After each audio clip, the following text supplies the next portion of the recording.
we are on the way to the vet. Roro's got to go get her yearly shots and her heartworm test. She'll be negative, but they have to do it every year, so. And we're going to talk to the vet about her and puppies. Okay, so Monroe really wants to have puppies. Like, she's nuts for puppies. Yeah. And when we talked before, because you know her vagina doesn't swell up at all. It like stays the same size, teeny tiny. Yeah, it's kind of tiny. Yeah, and anatomy. when we talked about the artificial insemination, I just thought that she would be able to still give birth naturally, that she would still swell up when the puppies started to come out. And you had said something about you weren't sure. You thought, actually, I don't. How did it go? You said, well, we'll have to schedule for her for a cesarean. And I was like, wait, what? Maybe. Yeah, and so I need to know before I decide, because if not, I don't want to keep her intact. I want to have her spayed. She doesn't need to go through the hormonal changes that she goes through if she is not going to be able to have puppies naturally, not necessarily get pregnant naturally, but have puppies naturally. I mean, I guess that's a chance that you always have to be willing to take anytime you breed a dog. Well, yeah, but that's different when you don't know ahead of time, but knowing that I know ahead of time that it could happen, yeah. The thing is, I don't know, how her anatomy is going to change as she goes through pregnancy. Obviously, there are a lot of hormones related, but the thing is, she's really tiny. I mean, she's just really tiny back there. Yeah. I mean, realistically, even if she has significant changes, is it going to be enough to make sure that she doesn't have like significant tearing and bleeding and that kind of stuff, and actually be able to naturally give birth? Then definitely couldn't promise you that. Right. I mean, really, I just couldn't promise you that. And I had talked to the theriogenologist about this as well. I think we're on the same page as far as that goes. Yeah. Every female dog is not anatomically the same. Right. And they're not all easily bred, or they don't all easily have puppies. Right. I did a C-section. What day was that? On the Chihuahua. I was not here. That was last Friday. So I did one on a Chihuahua on Friday.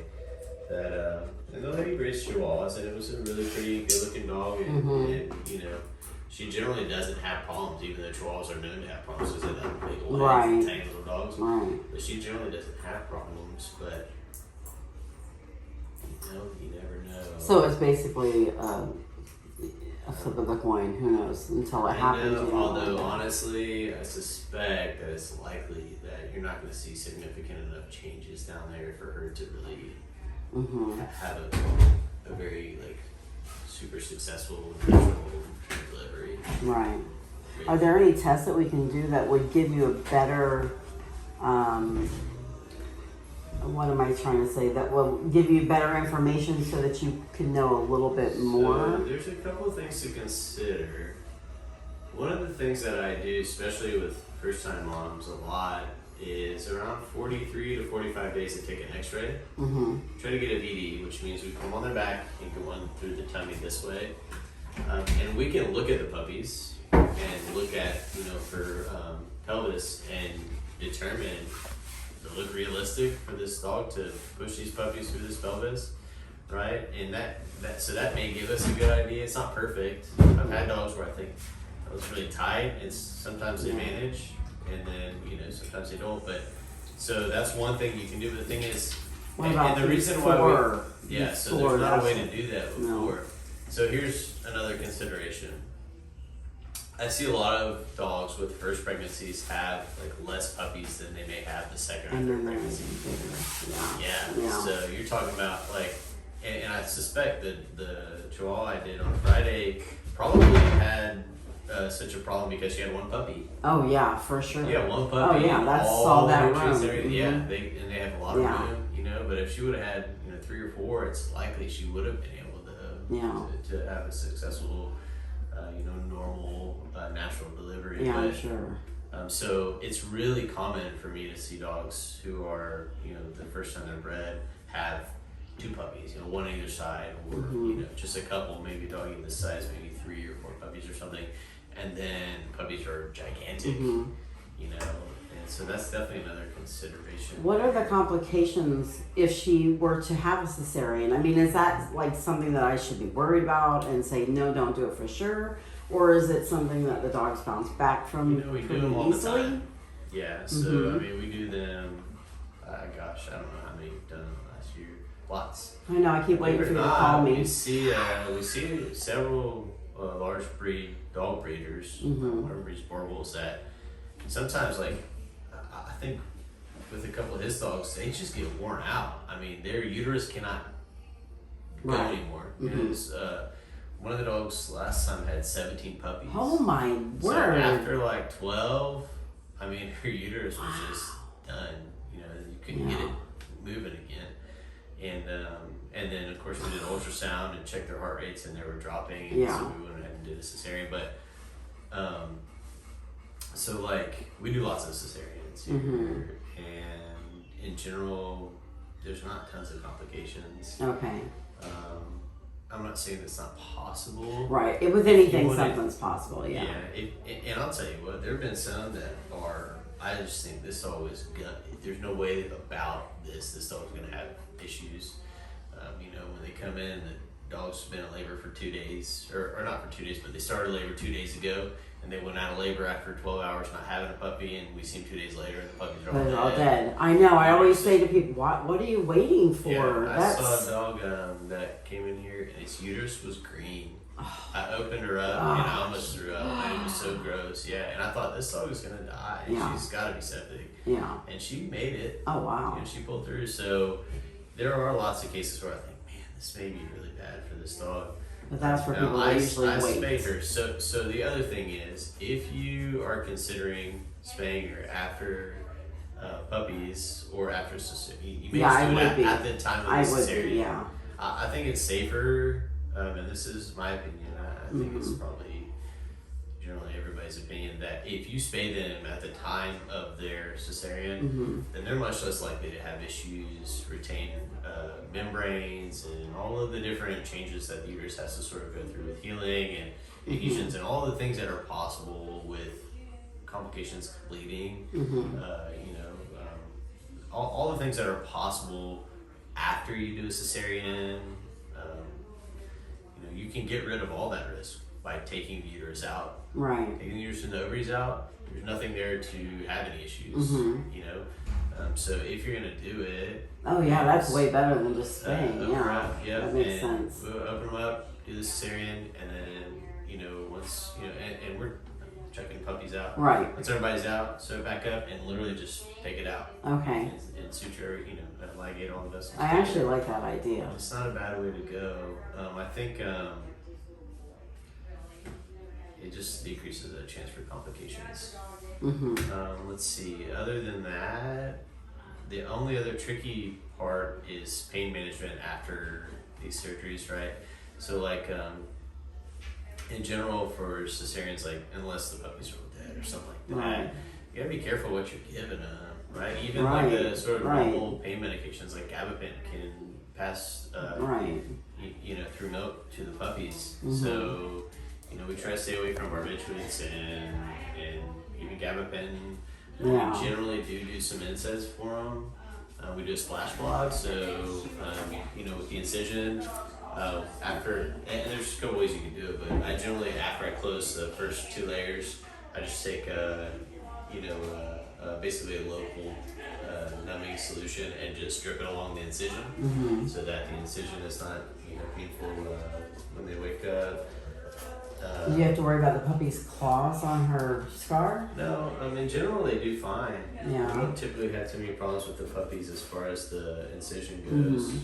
They're latching on nipples, and they don't generally have any issues there. Well, you're actually making me feel better about maybe having, and I guess if I decide to breed her, what I need to decide is I'm gonna have the cesarean so that we don't have that complication of possibly being too late and something happening to the puppies. Yeah. If we have it scheduled and set on time, then we just do it and we don't wait for her to go into labor. So generally what I do is I have you bring them in when their temperature drops. Okay.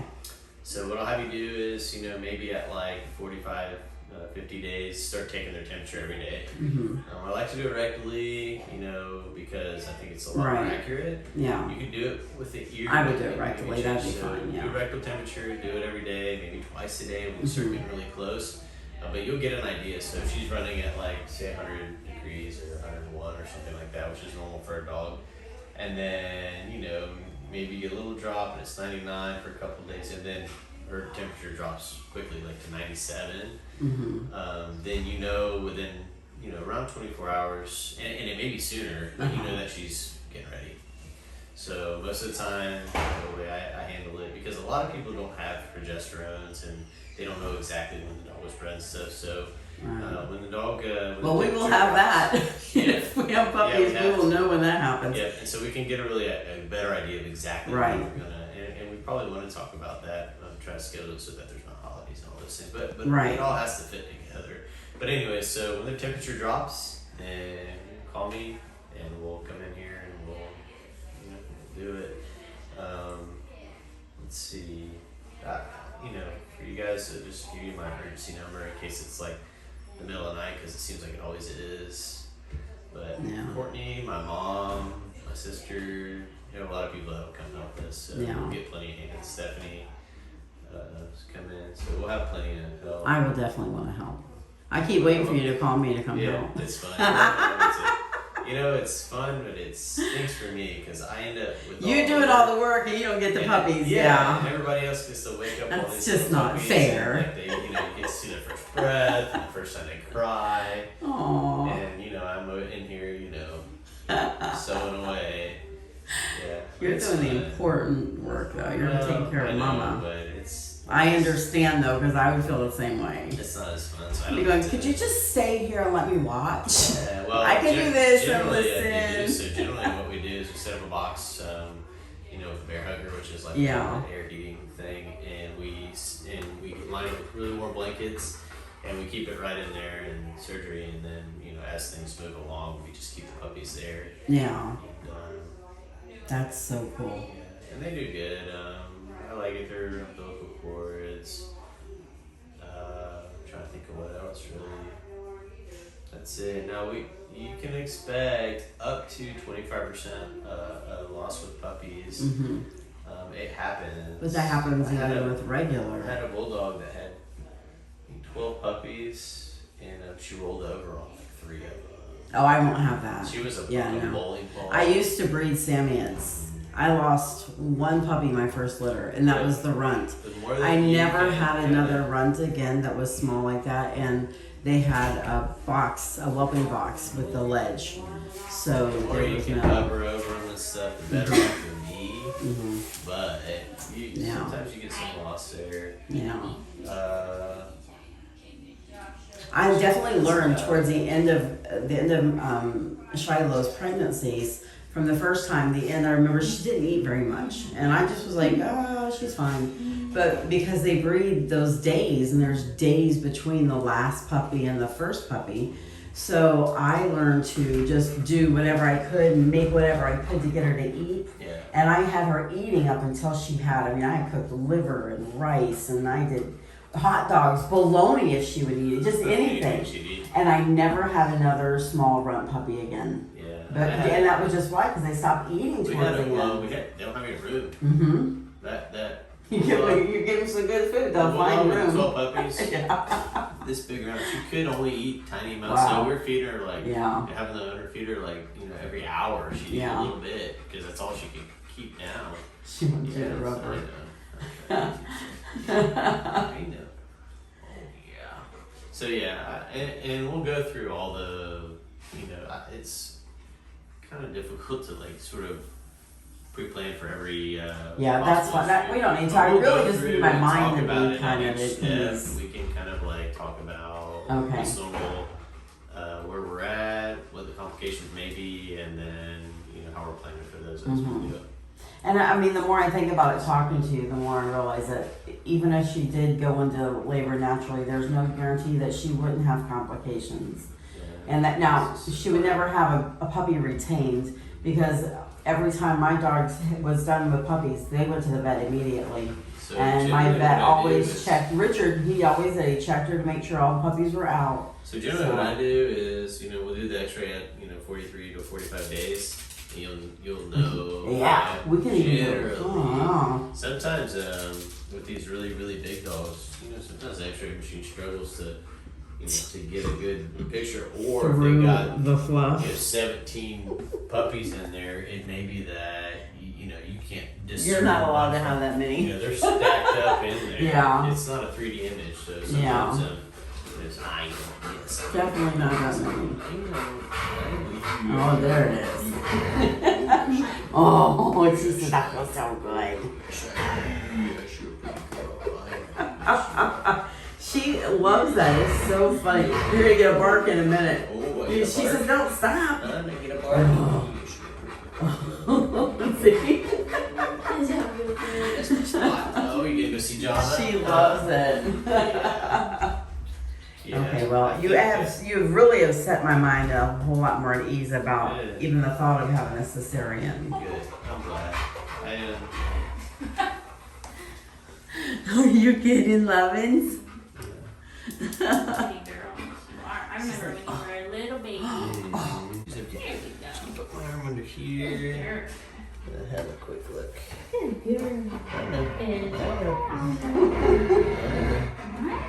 Hasn't changed a whole lot, has it? No. Yeah. I was hoping that maybe as, time went on that it would, work its way out. I don't know. Yeah. Don't be sweet girl. I mean, oh my gosh, she's so loving. I honest to God can't even imagine her not being able to be a mom. Yeah. Like, I feel like guilty at even the thought of not letting her have babies. I've never, ever been owned by a dog as sweet as her. And I've never seen one as loving with babies. And I mean, she's literally, I can't even tell you all the different things she collects and nests with them, I feel bad because, I spayed Benny because she was kind of a knucklehead as a puppy. Yeah. And I thought the world doesn't need any more of these. no. Yeah, but I love her, but she's just crazy. I think the world needs But lots I'll of tell you them. what, now, every time we do a cesarean, every time there's puppies here, She's our she is. licker. She's loving them, licking them. Oh. She loves them so much. That's so cool. It is cool, but I feel bad. Every time she Yeah. hears the baby's Away from cry, her. she'll run over there. Yeah. She's Mhm. very attentive, yeah, so. I know, I get it, Yeah. because I feel the same way, because I'm like, if she can't at least be able to be a mom, to where she can at least get to that point where she's like, okay, leave me alone. Yeah, they I'm get done. Oh, they get that. Yes, they do. Give her, 5 weeks. Yes. If she makes it that long Yes. with them, then she'll be ready. My- You can tell dogs that have good Mhm. motherly instincts. And, Yeah. They don't all. Yeah. Remember the dog we had, the bulldog that Yes. we had? Yeah. There was a bulldog that, and sometimes, instincts are also hormonally Yeah. driven. But no, there was neighbor? one that My had a neighbor? cesarean, yeah, and their female dog was not a very good Oh, dog. really? Yeah, and so sometimes they'll warm up into it, and sometimes things like oxytocin. There's some things you can try to help. Now. But this dog attacked its puppy, and this was Oh, my maybe, word. oh gosh, I don't know, was it an hour or two? I didn't do the cesarean, it was at a different animal hospital, like an hour away. And they stopped here, we're the closest place, and the little puppy's intestines were all hanging out. Oh my There was a little gosh. puncture, like a canine puncture in the Mhm. abdomen, and everything just pushed out of it. So we cleaned everything and put it back in, and what do they call that puppy now? Stitches. Stitches, yeah.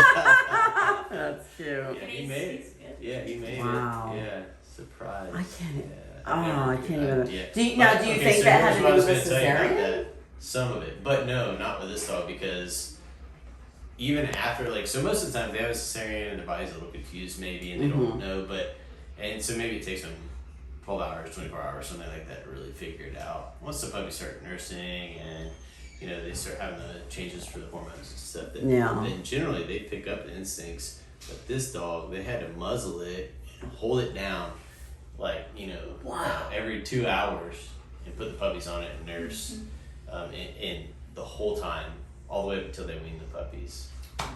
Yep. So How are the puppies' disposition? I always wonder about that because I've met some puppies that are aggressive as puppies, and you know it's not normal, and you know that that's going to be a dangerous dog when it grows up. It's a really so I interesting wonder topic. if I do see sometimes. I mean, that's a pretty deep topic, and I'm not the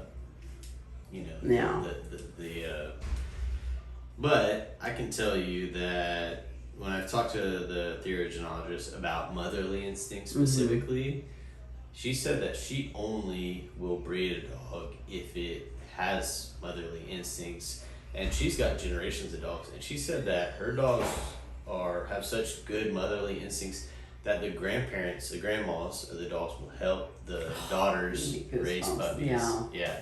So, and you can see it in every kind of animal. I've seen cows out at the ranch. They'll have a calf, get up and walk away and not even look back. Done. We had a really pretty beefmaster cow. Beautiful cow, and every calf she ever had died because she would, if you didn't right there, right. Yeah, if you weren't right there, she'd have it, walk off, and then you'd find it. The buzzers would tell you where it's at. Yeah, because she didn't care, and some of that's instincts. And then you got dogs like this that would go adopt that baby, and take care of it. And that's just like Bindi, Yeah, so I do, I'm not the I guess the guru on that, but I can tell you that a lot of it is instincts, and a lot of different animals. Well, I mean, if it happens in people, then it only serves that it would happen in animals as well. Yeah. Yeah. I have one other question because obviously you can see has a tendency to be on the wide side.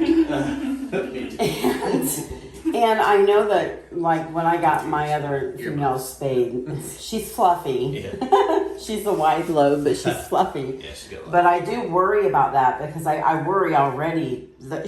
She's a huge husky. Yeah. There's no doubt she's a giant husky. Even if she wasn't heavy, she's still big for a husky. So what is your concern? My concern is once I have her spayed, that she will get even bigger and have a really, really bad problem with her weight.